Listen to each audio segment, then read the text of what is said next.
The Vatican is the spiritual and administrative center of the Roman Catholic Church, and its influence extends far beyond the walls of its holy city. However, like any institution, the Vatican has had its fair share of scandals over the years. In this video, we will explore 10 scandals that the Vatican wishes were hidden from public view. These scandals offer a glimpse into the dark side of the Catholic Church's history and provide insight into the challenges the Church has faced over the years. Quickly hit the subscribe button so you don't miss out on videos like this.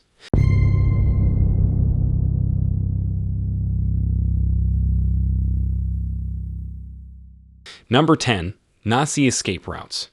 After World War II came to an end, around 90% of the Nazis who fled Europe did so by crossing the German Alps into Italy and sought refuge in the Vatican's home country. The monastery of the Teutonic Order in Murano, located in South Tyrol, served as the first stop for these war criminals, who then traveled from one monastery to another until they reached Rome. Upon arrival in Rome, certain Nazis, who held letters of recommendation from the Catholic Church, were granted passports that allowed them to flee Europe to countries such as in South America. These passport papers were issued by the International Committee of the Red Cross, and approximately 120,000 of them were given out until 1951. This escape plan was devised before the war ended, and many Roman Catholic Church leaders who were active in the Vatican played a part in orchestrating it. One such example is Austrian Bishop Alois Karl Hudel, who openly supported the Nazi cause during the war and afterward provided false identity papers to help as many Nazis as possible avoid prosecution. Number 9. The Vati-Leaks Scandal. In 2012, the Vati-Leaks Scandal shook the Roman Catholic Church to its core when several Vatican documents were leaked, exposing corruption in a way that had never been seen before. Journalist Gianluigi Nuzzi published letters from Archbishop Carlo Maria Vigano, which revealed church crimes that had been condoned by the Pope himself. Although the documents did not contain anything particularly incriminating, their release shed light on a web of conspiracies and toxic ambition within the Church. This scandal involved high-ranking officials such as Pope Benedict XVI, Cardinal Tarcisio Bertone, and others, and made the public aware of a power struggle over the control of the Vatican Bank and the Vatican's future. The leak was likely orchestrated by the Pope's butler, Paolo Gabriele, who was quickly arrested and sentenced to 18 months in prison. Ultimately, the Vati-Leaks scandal proved that the Roman Catholic Church, even in modern times, is a hotbed of rivalry and corruption, with the Vatican shown to be a bureaucratic nest of liars by the end of it. Number 8. The Heresy of the Knights Templar. The Vatican's secret archive houses a document related to the trial of the Knights Templar. This event marked one of the most devastating moments in the history of the Church. The Knights Templar, also known as the Poor Fellow Soldiers of Christ and of the Temple of Solomon, were established in 1119, after the capture of Jerusalem in the First Crusade. These great warriors made a solemn oath to safeguard Christian pilgrims traveling to the Holy Land. As time went by, they accumulated a substantial amount of wealth, and by the 13th century, their influence and authority had greatly expanded, which drew suspicion and hostility from King Philip IV of France. The king accused the Templars of heresy, leading Pope Clement to disband the order in 1312. Subsequently, the Templars were burned alive as heretics. In 2001, historian Barbara Frail discovered the Chenin parchment in the Vatican archives. This document contains passages absolving the Templars of heresy, which proves that the Church was aware of their innocence. Despite this, the Church leaders succumbed to King Philip's pressure and allowed the Templars to be executed. The trial of the Knights Templar serves as a clear example of the close relationship between the Church and European royalty and the corruption within the Church. Number 7. The Rwandan Genocide.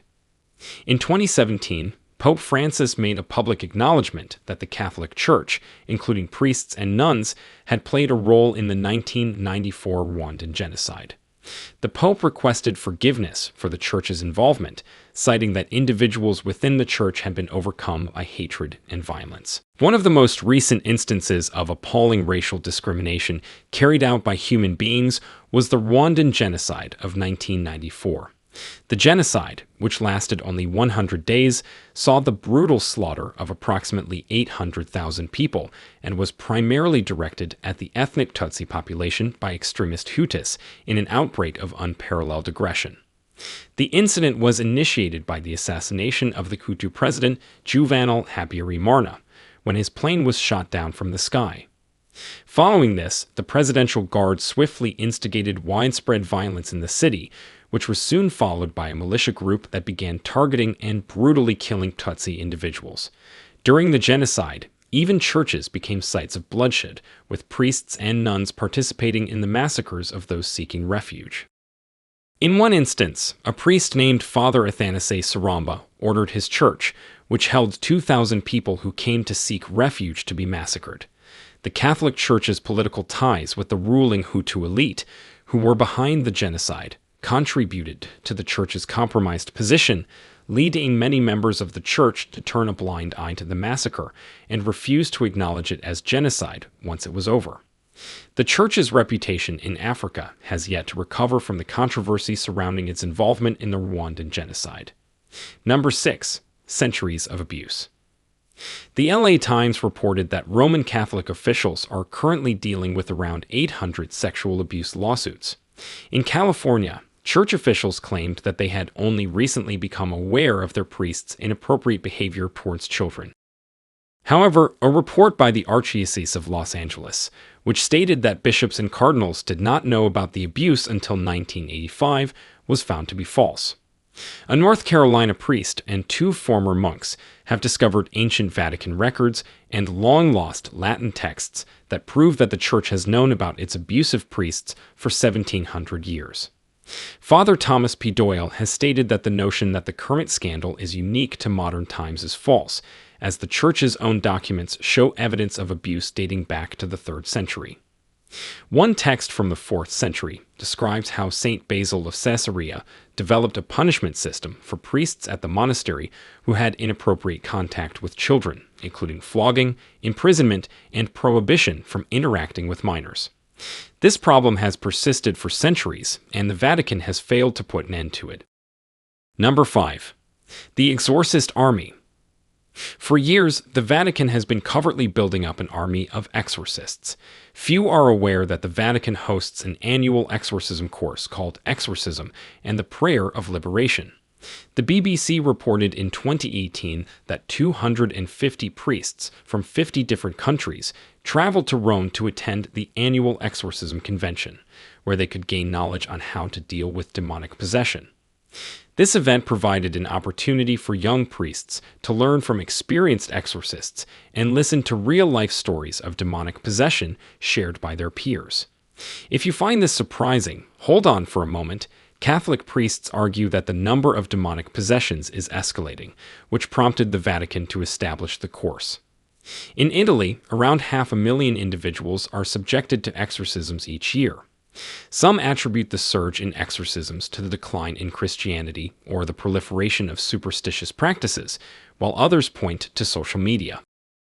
Nevertheless, the Vatican is consistently training more and more priests in this ancient practice. Do you believe that exorcism is effective? Share your thoughts in the comments. Thank you for watching.